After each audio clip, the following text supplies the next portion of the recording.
la prolongation de la guerre par d'autres moyens. Et donc il a chargé le capitaine Djiby Sylla Diarra, auquel il a donné les pleins pouvoirs pour remettre de l'ordre. En même temps, il travaillait pour qu'autour du Mali, le Niger, l'Algérie, le Maroc, que tous ces pays s'allient au Mali pour barrer la route à la rébellion. Et c'est ce qui s'est passé. La rébellion a été circonscrite. Maintenant, je reviendrai plus tard. Quand cette rébellion a été circonscrite, il y a des vérités aussi qu'on doit dire. Parce qu'on ne peut pas nous réconcilier quand on ne dit pas certaines choses.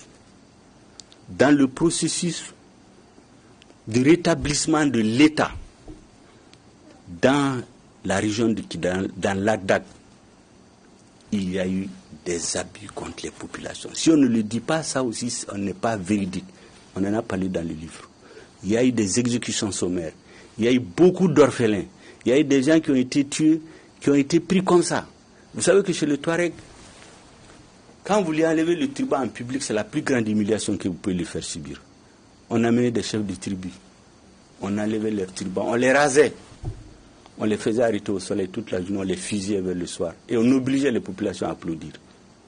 Il y a des jeunes dont les pères ont été exécutés comme ça. Ils ont vu ça. Dans la rébellion aujourd'hui, l'un des animateurs de la rébellion, le colonel Agnazim, on a fusillé son père devant lui, il avait 9 ans. Peut-être qu'il est aujourd'hui animé par la vengeance.